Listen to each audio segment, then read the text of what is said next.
being here, by the way. I'm not supposed to talk. She's making slitting throat. Oh, him. He was doing fine.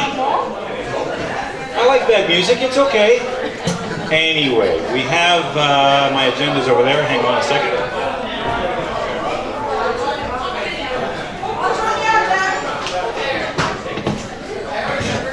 Okay. Don't fall, please. We have a couple of other gentlemen or people that we want to hear from this afternoon. But is everybody enjoying the meal and having a good time? I know I am. It's always fun to sit around and talk to like-minded people. All right, we're going to bring up our next speaker. That is Matt McGuire here? Is he here? Mike.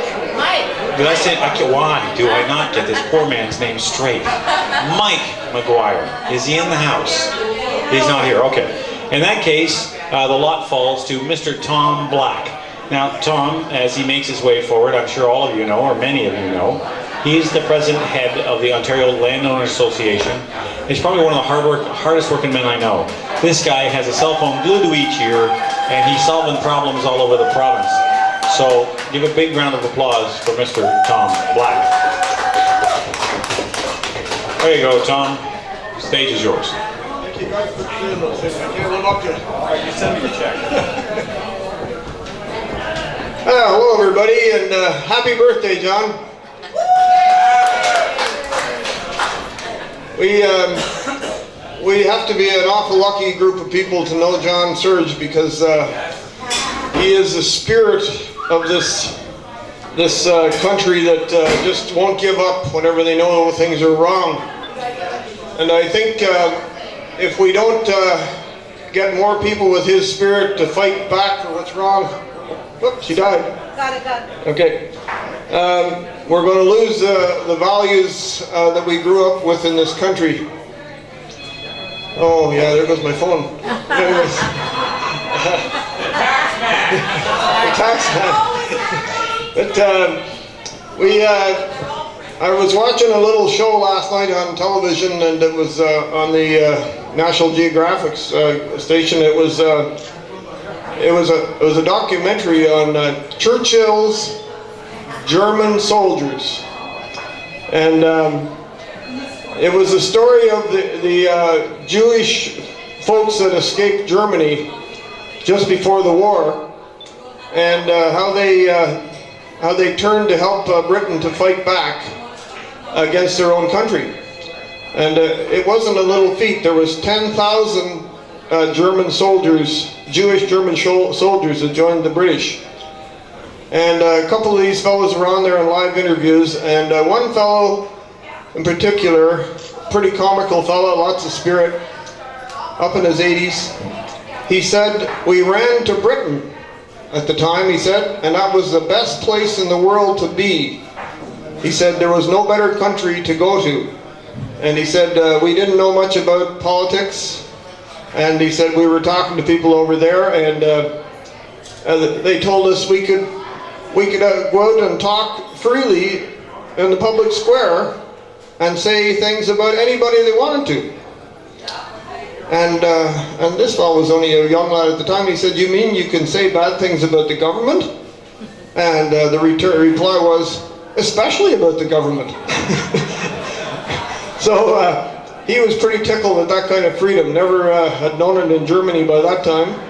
And you know, we don't appreciate, I don't think, the freedom we have in this country. And we don't appreciate how fast it's disappearing, that freedom, if we don't stand up and keep it. Hitler had a little saying, and I won't be able to repeat it, but it was very much like the death by 1,000 cuts. We'll take away your freedoms a little bit at a time, and you'll never notice it. And it's a good quote on that. We'll have it in the magazine next time. But I think that's the dilemma we're in here, and we need a whole lot of young people to join us in this fight back. Most of them are too busy raising families and going to hockey games and stuff like that, or playing on their Blackberries or iPhones, and they don't realize the freedom that was established in this country in the old laws. And I think especially the courts and the universities have failed us in holding up those laws. But so this is not only John Serge's birthday, but I want to say happy birthday to Canada, because I think in the world, this is probably the best place that you could possibly be. Even though we're losing our freedom, it's still a lot of freedom compared to a lot of folks. And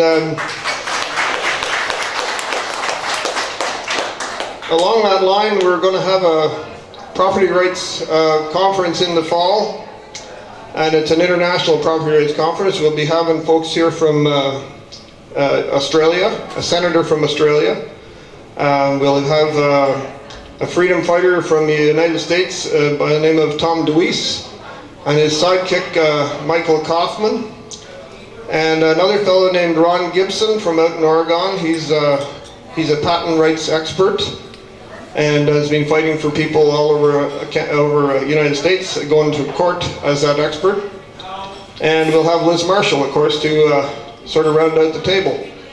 And we'd like to invite anybody that has a couple of bucks to put together to come and join us for that conference. It'll be at the Holiday Inn in Canada on October 4th.